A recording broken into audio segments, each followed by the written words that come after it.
hari ini kita akan membahas, mengupas rahasia istana iblis di segitiga Bermuda. Ma'asyiral muslimin yang dimuliakan Allah Subhanahu wa taala, ada sebuah hadis yang mengisyaratkan tentang kerajaan iblis. Hadis ini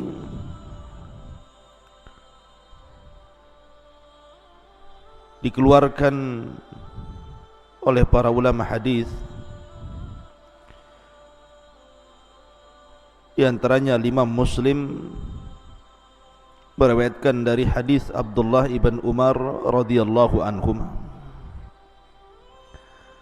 tentang cerita yang sangat masyhur di zaman Nabi sallallahu alaihi wasallam, yakni cerita tentang Ibnu Sayyad. Jadi Ibnu Umar radhiyallahu anhuma suatu ketika bercerita tentang ayahnya Umar bin Khattab radhiyallahu an, yang berangkat bersama Nabi sallallahu alaihi wasallam hendak mengecek keberadaan Ibnu Sayyad, yang kabar sampai kepada Rasul dan para sahabatnya ciri-cirinya persis seperti Dajjal. Maka berangkatlah Umar dan juga Rasul dan sahabat yang lainnya untuk mengintip-ngintip Ibnu Sayyad, sampai-sampai Nabi SAW harus mengintai dari satu pohon ke pohon berikutnya tentang Ibnu Sayyad ini. Sampai akhirnya ketika berhadapan Rasul dan Ibnu Sayyad, anak kecil turunan Yahudi ini, Nabi SAW mengatakan, "Tashhadu anni Rasulullah, maukah kau bersaksi bahwa aku adalah utusan Allah?" Maka Ibnu Sayyad pun memandang kepada Nabi SAW dan mengatakan, "Ashhadu annaka Rasulul Ummiyin." Aku bersaksi bahwa engkau adalah utusan kepada orang-orang yang buta huruf. Tiba-tiba Ibnu Sayyad membalik pertanyaan, "Atashhadu anni Rasulullah?" Apakah engkau juga mau bersaksi saya ini utusan Allah? Maka Nabi SAW terkejut dan mengatakan, "Amantu billahi wa bi rasulih." Aku hanya beriman kepada Allah dan Rasulnya. Kemudian Nabi SAW bertanya, "Ma tara? Ya Ibn Sayyad, ma tara?" Wahai Ibnu Sayyad, apa yang kau lihat? Karena Nabi SAW melihat bahwa Ibnu Sayyad ini berkomat-kamit. Tiba-tiba kemudian Ibnu Sayyad mengatakan, "Ara arsyan 'alal ma." Aku melihat ada singgasana di atas air. Maka Nabi SAW menjawab, "Dzaka arsyu iblis 'alal bahri." Itulah singgasana iblis yang ada di atas lautan. Kemudian Rasul sallallahu alaihi wasallam mengatakan lagi, "Wa ma tara?" Dan apa yang kau lihat lagi wahai Ibnu Sayyad? Maka Ibnu Sayyad mengatakan, "Ara sadiqina wa kadzaban." Aku melihat banyak orang-orang yang jujur dan para pendusta. Maka Nabi SAW kemudian tidak melayani dan meninggalkannya. Dalam riwayat Nabi SAW ketika itu bertanya soal kalimat yang disimpan di hatinya dan mengatakan, "Inni khabba'tu laka khab'an."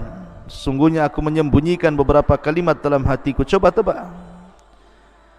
Maka Ibnu Sayyad mengatakan, "Duh." Maka Nabi SAW langsung mengatakan, "Ikhsa falan ta'dua qatrak." Kata Rasul, celaka engkau tidak mungkin melalui atau melampaui batas dari takdirmu.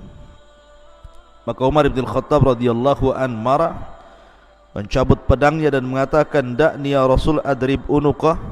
Rasul, serahkan anak ini kepadaku, kupenggal lehernya.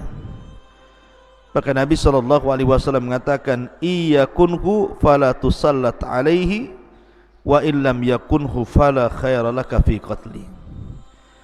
Kalau memang dia dajjal wahai Umar, kau tidak akan sanggup membunuhnya. Tapi kalau dia bukan dajjal, tidak ada kebaikan dalam membunuhnya. Tinggalkan dia. Syahidnya dalam riwayat ini adalah di mana Nabi SAW ketika bertanya kepada Ibnu Sayyad, "Ma tara, apa yang kau lihat dalam terawanganmu wahai Ibnu Sayyad?" Maka Ibnu Sayyad mengatakan, sebuah istana di atas air. Maka Nabi SAW mengatakan, "Tara arsya iblis alal bahri." Itu adalah singgasana iblis yang terletak di tengah-tengah lautan.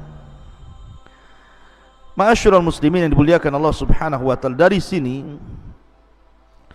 kemudian muncul sebuah pendapat dari kalangan mutaakhirin bahwa singgasana iblis itu jangan-jangan berada di segitiga Bermuda, sebuah laut Atlantik yang ma'ruf gitu ya, dan juga benua Amerika dan benua Afrika. Dan segitiga Bermuda ini ceritanya sampai kepada kita, bagaimana kapal banyak yang hilang, pesawat banyak yang jatuh, dan hampir-hampir tidak bisa diteliti bangkai kapal dan pesawatnya, dan para awaknya hampir-hampir tidak ada yang selamat, dan semua mati.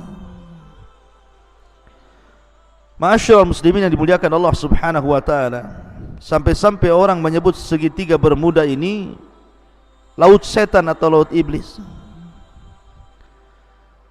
Bahkan ada sebuah buku yang berjudul Dajjal akan muncul dari kerajaan jin di segitiga Bermuda, yang dikarang oleh Syekh Muhammad Isa Daud dari Mesir, bahwa kawasan Bermuda adalah kawasan jin. Dari situlah akan muncul Dajjal.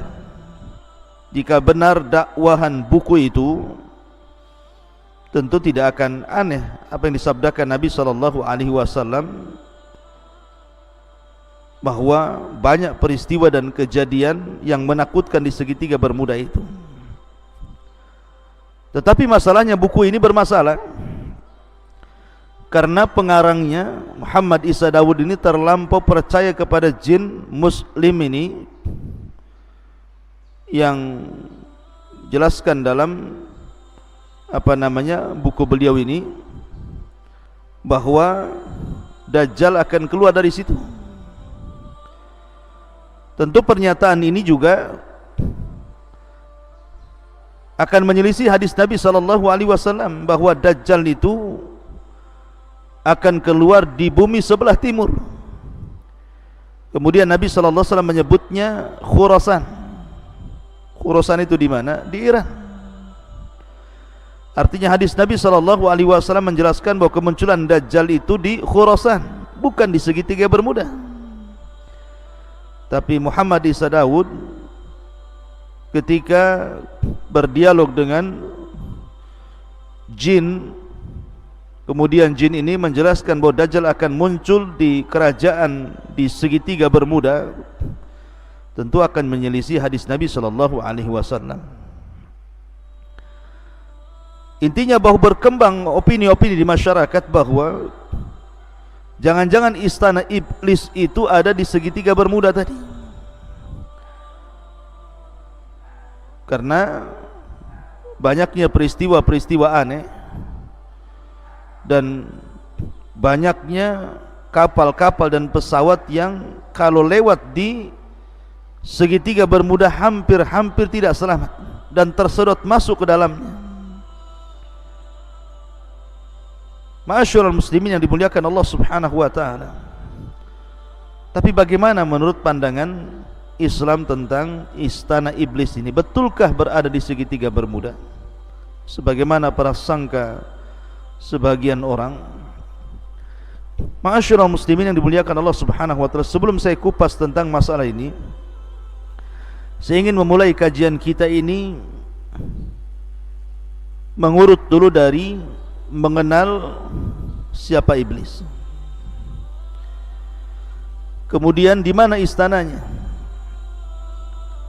Kemudian apa yang dilakukannya? Apakah dia kemudian mengerahkan anak buahnya dari istana itu untuk berperang melawan Bani Adam?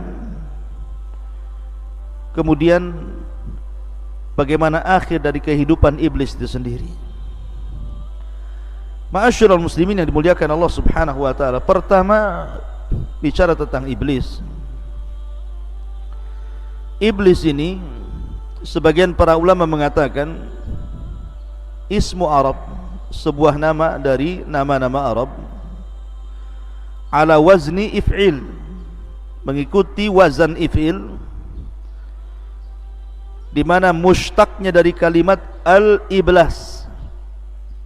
Jadi iblis itu dari al-iblas, maknanya al-ib'ad minal khairi awil ilyas min rahmatillahi azza wa jal. Al-yas min rahmatillahi azza wa jal. Jadi makna iblis itu artinya makhluk yang menjauh dari kebaikan atau yang putus asa daripada rahmat Allah, maka disebut al-iblas. Dan makhluk yang disebut iblis,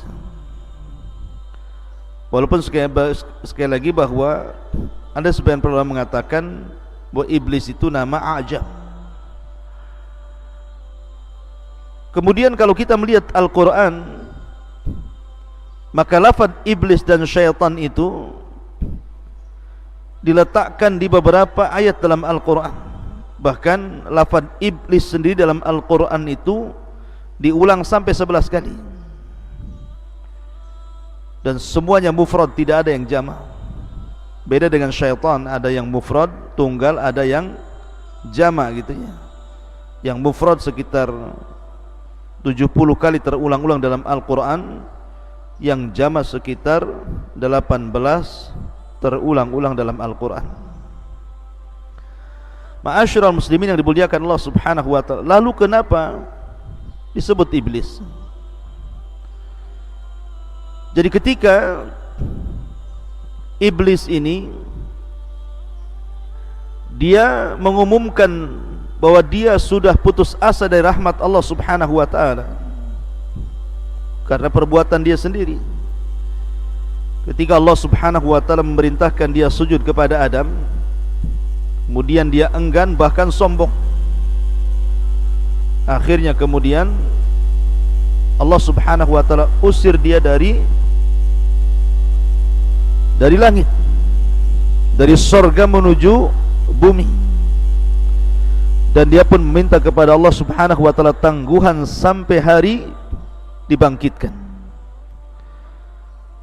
Maka Allah Subhanahu wa ta'ala kemudian mengabulkan permintaan iblis, dan ketika Allah Subhanahu wa ta'ala mengabulkan permintaan iblis bahwa dia tidak akan mati sampai hari dibangkitkan, dari sinilah iblis mulai jahat dan melampaui batas, sehingga dia mengatakan fa bi izzatika la ughwiyannahum ajma'in illa ibadaka minhumul mukhlasin.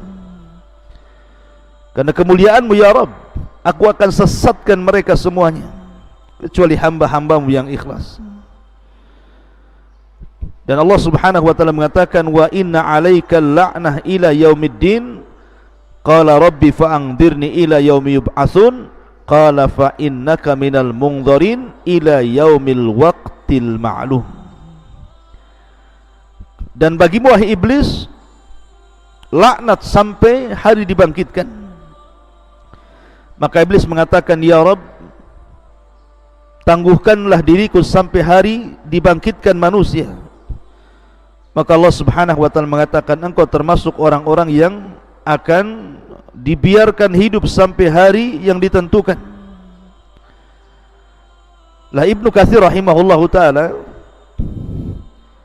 menyebutkan bahwa ketika iblis ini dia putus asa daripada rahmat Allah Subhanahu wa taala sehingga dia diusir dari sorga, maka dari situlah dia semakin jahat. Maka ketika itulah dia disebut iblis, karena dia diambil dari kata ablas, makhluk yang berputus asa dari rahmat Allah Subhanahu wa taala. Lah apakah iblis ini bagian daripada para malaikat ataukah dia bagian daripada bangsa jin? Karena masalahnya ketika Allah Subhanahu wa taala berfirman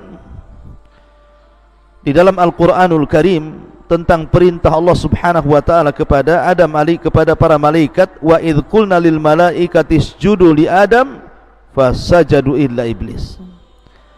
Ketika kami katakan kepada para malaikat sujudlah kalian kepada Adam, maka mereka sujud kecuali iblis. Ulama mengatakan bahwa mustathna, illa, kecuali atau pengecualian dalam bahasa Arab itu harus bersambung antara lafaz setelah dengan lafaz sebelumnya. Maknanya ketika Allah Subhanahu wa taala perintahkan para malaikat untuk sujud kecuali iblis, iblis itu bukan bangsa lain, tetapi maksud masuk daripada bangsa malaikat. Itu dalam tatanan bahasa Arab seperti itu. Ada mustathna minhu. Jadi lafaz pengecualian itu harus masuk pada yang dikecualikan, bukan di luar yang dikecualikan. Ketika Allah bicara tentang malaikat, berarti iblis itu bagian daripada malaikat. Kemudian juga ayat Al-Quran yang mengatakan kana minal jin fa fasaqa an amri rabbih illa iblisa kana minal jin fa fasaqa an amri rabbih. Kecuali iblis adalah bagian daripada jin yang berbuat fasik dari perintah Allah. Kalimat jin, bagi yang mengatakan jin dari kalangan malaikat, maka jin di sini artinya jannah. Sesuatu diambil dari kata-kata jan, itu artinya jannah. Karena dulu iblis ini khazanatul jannah, pembendaharaan sorga, maka diambil dari kata jan menjadi jin. Itu bagi pendapat yang mengatakan jin itu bagian daripada malaikat yang fasik dan kufur. Tapi pendapat yang kuat bahwa jin itu ataupun iblis itu bagian dari kalangan jin, bukan malaikat. Karena pengakuan iblis sendiri mengatakan ana khairum minhu khalaqtani min nar. Aku lebih baik daripada Adam, kau ciptakan aku dari api. Sementara malaikat dari apa? Dari cahaya. Yang tercipta dari api itu ya jin. Sebagaimana hadis Nabi SAW, khuliqatil malaikatu min nur wa khuliqatil jan mimma rijimin nar wa khuliqa Adam mimma wusifa lakum. Diciptakan malaikat dari cahaya, diciptakan jin dari nyala api, dan diciptakan kalian sebagaimana yang disifatkan kepada kalian. Lah, Allah Subhanahu wa taala mengatakan kinayah daripada perkataan iblis, ana khairum minhu khalaqtani min nar. Aku lebih baik daripada Adam, kau ciptakan aku dari api. Dari sini menunjukkan bahwa iblis itu bagian daripada jin. Dan Allah mengatakan illa iblisa kana minal jin. Kecuali iblis, dia termasuk dari kalangan jin. Dan itu pendapat dari banyak kalangan ulama seperti Syekhul Islam Ibnu Taimiyah rahimahullahu taala dan yang lainnya. Dan ingat, ada yang mengatakan bahwa iblis itu adalah abul jin, bapaknya jin, sebagaimana Adam abul bashar, bapaknya manusia. Dan ini sebagaimana disebutkan dalam tafsir At-Tabari dari Ibnu Abbas, Mujahid, Qatadah, Hasan Al-Basri dan yang lainnya mengatakan bahwa iblis itu adalah abul jin, bapaknya jin. Ma'asyiral muslimin yang dimuliakan Allah Subhanahu wa taala, adapun tugas iblis, karena dia sudah bersumpah akan menyesatkan Bani Adam, Al-Imam Ibnul Qayyim rahimahullah ta'ala sampai mengatakan bagaimana iblis itu mengatur strategi untuk menggoda manusia itu sampai membuat 6 marhalah, 6 cara, mulai daripada yang paling tinggi sampai kepada yang paling rendah. Yang pertama, membuat manusia kufur atau manusia menyekutukan Allah Subhanahu wa taala. Kalau tidak bisa, maka yang kedua, manusia dibuat menyelisih sunnah Nabi SAW supaya terjerembab kepada perbuatan yang diada-adakan dalam agama. Bahasa hadis disebut bid'ah. Kemudian yang ketiga, kalau tidak bisa digoda seperti itu, maka dia akan membuat strategi selain bagaimana manusia itu terjerumus kepada dosa besar. Kalau tidak bisa juga, maka masuk pada marhalah yang keempat, maka manusia akan dijerembabkan ke dalam dosa kecil. Kalau tidak bisa juga, maka masuk pada marhalah yang kelima, disibukkan dengan perkara-perkara mubah,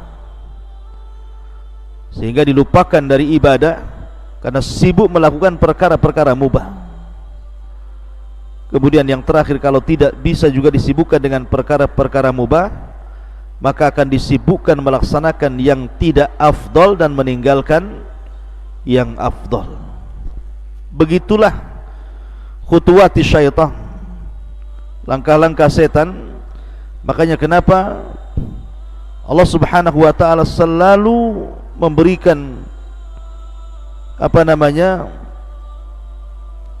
nasihat kepada kita agar jangan mengikuti langkah-langkah syaitan. Allah berfirman, alam a'had ilaikum ya bani Adam alla ta'budu syaitan innahu lakum aduwwum mubin. Bukankah sudah kukatakan kepada kalian wahai anak Adam, jangan menyembah syaitan karena syaitan itu musuh kalian yang nyata. Bahkan Allah Subhanahu wa taala melarang kita untuk menjadikan syaitan-syaitan itu, iblis-iblis itu teman kita. Wa man yattakhidhi syaitan waliyan min dunillah faqad khasira khusranan mubina ya'iduhum wa yumannihim wa ma ya'iduhum syaitanu illa ghurura. Barang siapa yang mengambil syaitan sebagai temannya dari selain Allah, maka dia telah melakukan kerugian dengan kerugian yang nyata. Setan itu hanya menjanjikan dan angan-angan kosong, dan tidaklah janji-janji mereka kecuali dusta belaka. Ma'asyiral muslimin yang dimuliakan Allah Subhanahu wa taala, salah satu strategi setan itu adalah di pagi hari, maka setan selalu menancapkan singgasananya. Di pagi hari, pagi-pagi buta itu setan akan menancapkan singgasananya di tengah lautan. Lah, dan itu diisyaratkan dalam sebuah hadis Nabi SAW. Terdapat dalam Sahih Muslim dari Nabi SAW, dia bersabda, inna iblisa yada'u arsyahu alal ma. Sesungguhnya iblis setiap pagi itu meletakkan singgasananya di atas lautan, supaya dia ingin seolah-olah menandingi arsy Allah Subhanahu wa taala. Dia tahu arsy Allah Subhanahu wa taala, singgasana Allah Subhanahu wa taala itu berada di atas air kan. Tapi tentu Allah Subhanahu wa taala tidak bersemayam di atas arsy, tidak, dia di atas ketinggian. Ya, karena kalau diartikan bersemayam itu artinya seolah-olah Allah Subhanahu wa taala duduk di atas arsy, tidak. Allah itu jauh daripada makhluknya, dia di atas arsy lagi. Lah karena Allah Subhanahu wa taala meletakkan arsy di atas air, maka iblis pun ingin membuat singgasananya di atas lautan, di atas air, seolah-olah kononnya ini ingin menyamai Allah Subhanahu wa taala ketika meletakkan arsy di atas air. Begitulah sombongnya iblis. thumma yab'atsu saraya, kemudian mulailah dia mengutus prajurit-prajuritnya, tentara-tentaranya untuk menggoda anak Adam. Fa'adnahum minhu manzilatan a'dhamu fitnatan, maka yang paling dekat kedudukannya dengan iblis adalah yang paling besar fitnahnya. Yaji'u ahaduhum, setelah kemudian iblis di pagi hari mengatur strategisnya, kemudian memerintahkan para tentaranya untuk menggoda anak Adam dimanapun berada. Setelah kemudian satu hari mereka menggoda anak Adam, maka kemudian mereka pun mulai pulang dan melaporkan hasil apa yang mereka lakukan terhadap manusia. Yaji'u ahaduhum fayaqulu fa'altu kadza wa kadza. Wahai iblis, aku sudah melakukan ini dan itu, sehingga orang itu berdusta, orang itu tidak salat, orang itu berghibah, orang itu minum khamar, orang itu berzina, orang itu, dan begitu seterusnya melakukan kezaliman. Tapi iblis mengatakan, ma sana'ta syai'a, kau belum berbuat apa-apa. Summa yaji'u ahaduhum, kemudian ada lagi pasukan iblis yang lainnya yang datang melaporkan dan mengatakan, ma taraktu hatta farraqtu bainahu wa baina imratihi. Lapor iblis, aku sudah berhasil mencerai-beraikan rumah tangga si fulan dan si alan, sampai sekarang mereka bercerai. Maka iblis langsung tegak berdiri dengan bangganya dan mengatakan, anta, kaulah yang benar, kaulah prajuritku. Kemudian diambilnya piala yang ada di atas kepalanya, kemudian diletakkan di anak buah yang berhasil mencerai-beraikan rumah tangga ini. Lihat kenapa iblis bangga kalau ada orang bercerai. Karena perceraian itu banyak korbannya. Suami jadi korban, istri jadi korban, anak-anak jadi korban, keluarga jadi korban, semua jadi korban. Maka iblis pun bahagia, dipeluknya orang tentaranya yang berhasil mencerai-beraikan suami istri dan mengatakan, anta, engkolah. Kemudian dia melepaskan piala di atas kepalanya dan diletakkan di atas kepala jin yang berhasil mencerai-beraikan suami istri itu. Ma'asyiral muslimin yang dimuliakan Allah Subhanahu wa taala. Lah di sini dalam hadis ini Nabi sallallahu alaihi wasallam mengatakan, inna iblisa yadau arsyahu 'alal ma'. Sesungguhnya iblis meletakkan singgasananya di atas air. Lah kalimat di atas air inilah kemudian dalam riwayat Ibnu Sayyad tadi di atas lautan, sehingga memunculkan prediksi ketika kita berbicara tentang segitiga Bermuda. Segitiga Bermuda yang berada di antara Laut Atlantik, benua Amerika dan benua Afrika. Kenapa kemudian muncul prediksi bahwa jangan-jangan istana yang dimaksud dalam hadis itu adalah istana yang diletakkan oleh iblis di segitiga Bermuda? Karena ada yang mengatakan bahwa segitiga Bermuda ini adalah pertemuan antara laut panas dan laut dingin. Laut panas dan laut dingin.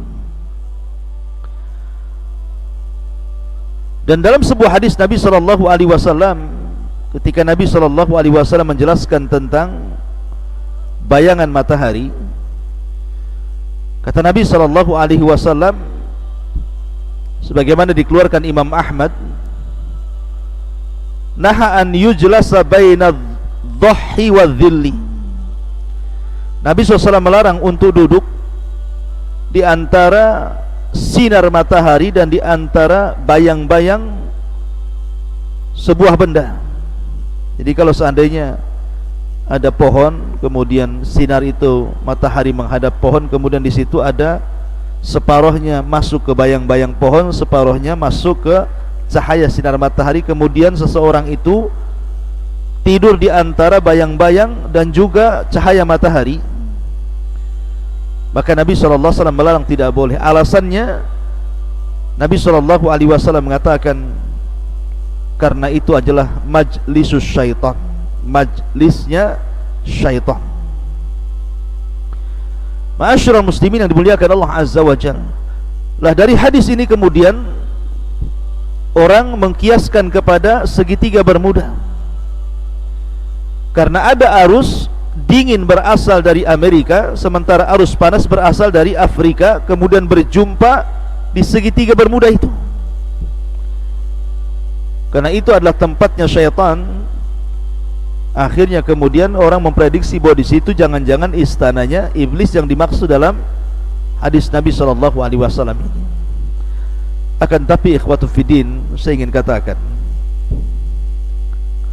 bahwa menentukan tempat dengan langsung mentakyin bahwa di segitiga Bermuda itu adalah istana iblis ini tidak bisa. Ya, memang di situ banyak kecelakaan yang luar biasa gitu ya. Banyak pesawat yang jatuh dari zaman ke zaman, banyak kapal laut yang kemudian tersedot ke dalamnya juga dari zaman ke zaman. Sampai hari ini bahkan para peneliti juga masih kebingungan karena khawatir mereka tersedot ke dalam arus segitiga Bermuda itu. Akan tapi kemudian kalau memponis bahwa di situ adalah istana yang dimaksud dalam hadis Nabi SAW, bisa iya, bisa tidak.